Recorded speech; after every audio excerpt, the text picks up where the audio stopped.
ముఖ్యమంత్రులకు మోదీ దిశానిర్దేశాలు ఇచ్చారు. ఇటు రాష్ట్రాలు అలాగే జిల్లా స్థాయిల్లో కూడా కంట్రోల్ సెంటర్స్ను ఏర్పాటు చేయండి. అత్యంత క్లిష్ట పరిస్థితులను ఫేస్ చేసేందుకు టీమిండియాలా పనిచేయాలని పిలుపునిచ్చారు. ఇటు ఇంధన కొరత రాకుండా, వస్తువుల సరఫరాలో కూడా ఎలాంటి ఇబ్బందులు తలెత్తకుండా అప్రమత్తంగా వ్యవహరించాలని ఇటు ఆయన సీరియస్ ఆర్డర్స్ని జారీ చేశారు. ఇటు ప్రజా ప్రయోజనాలకు ప్రాధాన్యం ఇవ్వాలన్న మోదీ ఇటు పారిశ్రామిక రంగాన్ని అలాగే సరఫరా వ్యవస్థలపై నిఘా పెంచాలి. ఇటు ఖరీఫ్ సీజన్లో రైతులకు ఎరువుల కొరత రాకుండా చూడాలి. అలాగే ప్రజల్లో భయాందోళనలు నుంచి అప్రమత్తం చేయాలి. కరోనా టైంలో కలిసి పనిచేశాం, ఇప్పుడు కూడా కేంద్రం అలాగే రాష్ట్ర ప్రభుత్వాలు అలాగే సమన్వయం చేసుకోవాలి. ఇటు బ్లాక్ మార్కెట్ కంత్రిగాళ్లను ఉక్కు పాదంతో తొక్కేయాలి. అలాగే ఉద్యోగస్తులకు ఇబ్బందులు కలగకుండా చర్యలు తీసుకోవాలి. ముఖ్యంగా ఇటు సరిహద్దులు అలాగే తీర ప్రాంతాలపై హై అలర్ట్ని జారీ చేశారు. ఎప్పటికప్పుడు సమీక్షలు జరుపుతూ పరిస్థితి తగ్గట్టు స్పందించాలంటూ ఆయన కోరారు. ఇటు మోదీ వర్చువల్ మీటింగ్లో ఇటు సీఎం చంద్రబాబు నాయుడు అలాగే సీఎం రేవంత్ రెడ్డి అలాగే ఇతర రాష్ట్రాల ముఖ్యమంత్రులు పాల్గొన్నారు. దీనికి సంబంధించి మరింత అప్డేట్ తీసుకునే ప్రయత్నం చేద్దాం. ఇటు ఏపీ నుంచి మా ఇన్పుట్ ఎడిటర్ కృష్ణమోహన్ అందుబాటులో ఉన్నారు. కృష్ణమోహన్తో మాట్లాడి తెలుసుకునే ప్రయత్నం చేద్దాం. కృష్ణమోహన్, చెప్పండి, ఇటు సీఎంలతోని ప్రధానమంత్రి మోదీ ఏ అంశాల గురించి ఎక్కువగా ఆయన స్ట్రెస్ చేశారు? కళ్యాణ్, అమెరికా, ఇజ్రాయెల్, ఇరాన్ వారితో ఇండియాలో హై టెన్షన్ అయితే మొదలైంది. నిన్న భారతదేశంలోని ముఖ్యమంత్రులతో ప్రధానమంత్రి మోడీ కూడా మాట్లాడే ప్రయత్నం అయితే చేశారు. యుద్ధ ప్రభావాన్ని ఎదుర్కొనేందుకు ముఖ్యమంత్రులకు ప్రధానంగా ఆయన దిశానిర్దేశం చేసే ప్రయత్నం అయితే చేశారు. రాష్ట్రాల జిల్లా స్థాయిలో కంట్రోల్ సెంటర్లు ఏర్పాటు చేయాలనే ఒక ఆదేశం ఇచ్చారు. అత్యంత క్లిష్ట పరిస్థితులు సేఫ్ గా చేసేందుకు టీము ఇండియాలా పనిచేయాలని మరో పిలుపు ఇచ్చిన పరిస్థితి అయితే కనబడుతుంది. ఇంధన కొరత రాకుండా, వస్తువులు సరఫరాలో ఇబ్బందులు తలెత్తకుండా అప్రమత్తంగా వ్యవహరించాలనేది ఒక సీరియస్ గా చెప్పిన పరిస్థితి. ఇప్పటికే కొన్ని బోట్లు విశాఖపట్నానికి చేరుకున్నాయి, పెద్ద ఓడలు చేరుకున్నాయి. కొంత ఆందోళన చెందాల్సిన అవసరం లేదు. దాదాపుగా 2 నెలలకు సంబంధించిన నిల్వలు ఉన్నాయి అనేది చెప్తున్నప్పటికీ కూడా కొంత గ్రౌండ్ లో ఇబ్బందులు ఉన్నప్పటికీ కానీ ఈ ఆహారంలో ఎక్కడ ఆధారపడద్దు, మీరు కూడా ఎప్పటికప్పుడు చర్యలు తీసుకోండి అనేది ఆయన క్లియర్ గా చెప్పిన పరిస్థితి. తర్వాత ప్రజా ప్రయోజనాలకి ఎటువంటి పరిస్థితులు అయినా సరే ప్రాధాన్యత ఇవ్వాల్సిందే. పారిశ్రామిక రంగాన్ని, సరఫరా వ్యవస్థలు వీటన్నిటి మీద నిఘా పెంచాలి. అయితే దీన్ని కొంతమంది దళారులు క్యాష్ చేసుకునే పరిస్థితి ఉంది కాబట్టి ఎక్కడ ఇబ్బంది పెట్టకుండా చూడాల్సిన పరిస్థితి ఉంది. అవసరమైతే కొన్ని కఠిన చర్యలు తీసుకోవాల్సిందే అని చెప్పారు. అలాగే ఖరీఫ్ సీజన్ లో రైతులకు ఎరువులు కొరత రాకుండా చూడాల్సిన పరిస్థితి అయితే ఉంది. ప్రజలు భయాందోళన నుంచి అప్రమత్తంగా చేయాలి. కరోనా టైంలో కలిసి పనిచేసాం. అదేవిధంగా బ్లాక్ మార్కెట్ లో కంట్రీగాళ్ళు చాలా మంది ఉంటారు, వీళ్ళని ఉక్కు పాదంతో తొక్కేయాలి. ఉద్యోగస్తులను ఇబ్బందులు కలగకుండా చర్యలు తీసుకోవాలి. ముఖ్యంగా సరిహద్దు తీర ప్రాంతాల్లో హై అలర్ట్ ఉండాలి. ఎందుకంటే ఆంధ్రప్రదేశ్ లో 120 కిలోమీటర్ల తీర ప్రాంతం ఉంది. ఆ తీర ప్రాంతంలో గస్తీ ఏర్పాటు చేయాలి. ఎక్కడ ఇబ్బందులు లేకుండా చూసుకోవాలి. హై అలర్ట్ ఉండాల్సిన పరిస్థితి అయితే ఉంది అనేది చెప్పారు. అలాగే ఎప్పటికప్పుడు సమీక్షలు జరుపుతూ పరిస్థితిని తగ్గట్టుగా స్పందించాలి. మోడీ ఈ వ్యవహారంలో సేమ్ అందరితో ఇదే సబ్జెక్ట్ ని ఆయన మాట్లాడిన పరిస్థితి అయితే మనం చూస్తున్నాం. కానీ అప్రమత్తంగా ఉండాల్సిన పరిస్థితి, తీర ప్రాంతాల్లో ఎక్కడికక్కడ అప్రమత్తం చేయాల్సిన అవసరం కూడా ఉంది అని రాత్రి మోడీ ముఖ్యమంత్రులందరికీ చెప్పిన పరిస్థితి. ప్రధానంగా ఆంధ్రప్రదేశ్ లో తీర ప్రాంతం ఎక్కువ ఉంది కాబట్టి ఇక్కడ దృష్టి పెట్టాల్సిన అవసరం చాలా ఉంది అనేది మోడీ హాల్సిన పరిస్థితి అయితే మనం చూస్తున్నాం. Right Krishnamohan, thanks for the latest update. మొత్తం మీద ఇటు ఇరాన్, అమెరికా, ఇజ్రాయెల్ వార్ వల్ల ఇటు ఇండియాలో ప్రస్తుతానికి హైటెన్షన్ వాతావరణం నెలకొంది. ఎలాంటి చర్యలైనా తీసుకోవడానికి రెడీగా ఉండండి అంటూ చెప్పుకొచ్చే ప్రయత్నం చేశారు. ఇటు కేంద్రం అలాగే రాష్ట్ర ప్రభుత్వాల మధ్య సమన్వయం గతంలో కోవిడ్ సమయంలో ఎలా అయితే ఒక సమన్వయాన్ని పాటించారో అలాంటి సమన్వయాన్ని పాటించాలంటూ కోరుతున్నారు. మరో పక్కన ఇటు 80% మనకు భారతదేశానికి క్రూడ్ ఆయిల్ ఇతర దేశాల నుంచే మనం ఇంపోర్ట్ చేసుకుంటున్నాం.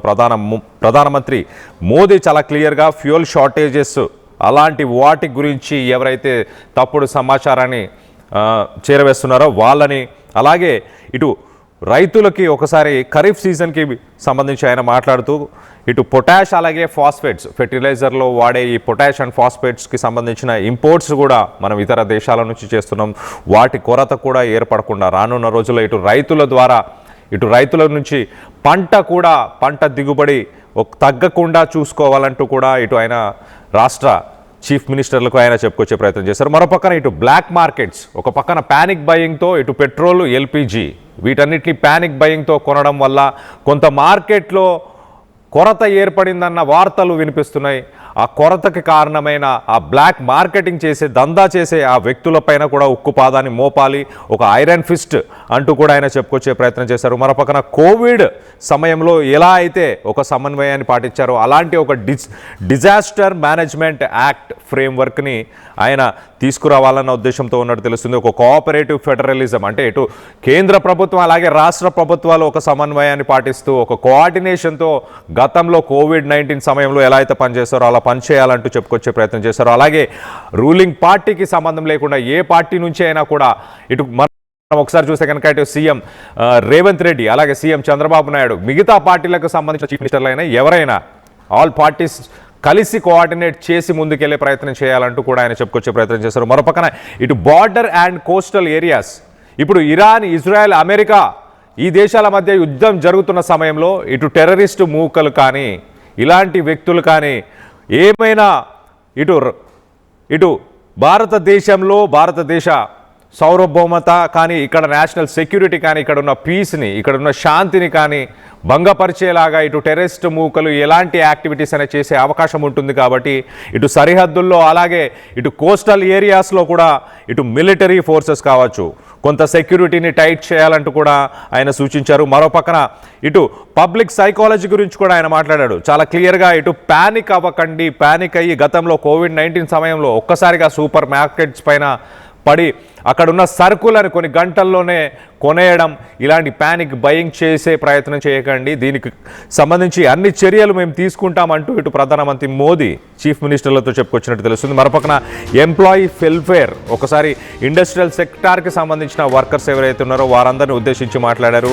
ఇటు మైగ్రేషన్స్ గతంలో మనం చూసాం కోవిడ్-19 సమయంలో ఒక్కసారిగా ప్రజలు వాళ్ళు పనిచేస్తున్న చోటు నుంచి స్వగ్రామాలకి వెళ్ళడానికి ఎంతోమంది లక్షలాది మంది ఇటు రోడ్డు పైన ఇటు రైల్వేస్ కావచ్చు అలాగే ఏ రకమైన ట్రాన్స్పోర్ట్ అయినా కూడా తీసుకొని వెళ్ళారు, ఖాళీ నడకన కూడా చాలామంది వెళ్ళారు. అలాంటి సిచ్యువేషన్స్ కూడా ప్రస్తుతానికి రాకుండా చూసుకోవాలి.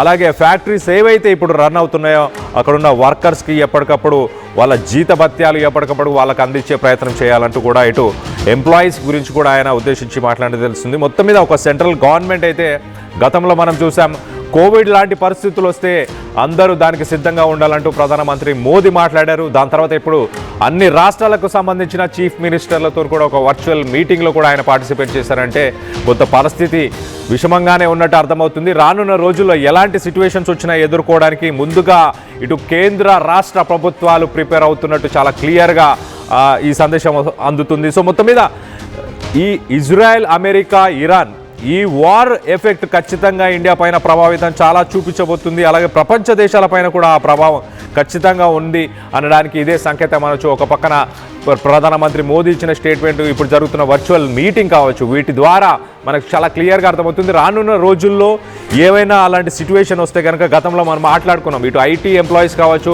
ప్రైవేట్ కంపెనీలకు సంబంధించిన ఎంప్లాయీస్ కావచ్చు, వీళ్ళందరికీ వర్క్ ఫ్రమ్ హోమ్నే ఇచ్చే అవకాశం ఉంటుంది, లేదా ఆఫీస్ నుంచి ఒక 2 రోజులు కానీ 3 రోజులు పనిచేయమనే అవకాశం ఉంటుంది. మరో పక్కన ఇటు ఎడ్యుకేషనల్ సెక్టార్ గురించి మనం మాట్లాడుకుంటే కనుక ఎడ్యుకేషనల్ సెక్టార్లో గతంలో కోవిడ్ సమయంలో ఎలా అయితే వర్చువల్గా ఎడ్యుకేషన్కి సంబంధించి క్లాసెస్ని రన్ చేశారో అలా ఈసారి కూడా ఇప్పుడు అలానే ఎడ్యుకేషన్కి సంబంధించి మనం చూస్తే కనుక వర్చువల్గానే క్లాసెస్ని రన్ చేయాల్సిన పరిస్థితి వచ్చే అవకాశం ఉంటుంది. మరో పక్కన ఇటు మెట్రోపాలిటన్ సిటీస్ నగరాల్లో చూస్తే ఆడ్ ఈవెన్ కి సంబంధించిన నంబర్స్తో ఉన్న వెహికల్స్ని ఒకరోజు ఆడ్ నంబర్స్, ఒకరోజు ఈవెన్ నెంబర్స్, ఒకరోజు బేసి సంఖ్య, ఒకరోజు సరి సంఖ్య, అలాగే ఆదివారం రోజు నో కార్ డేగా ప్రకటించే అవకాశం ఉంటుంది.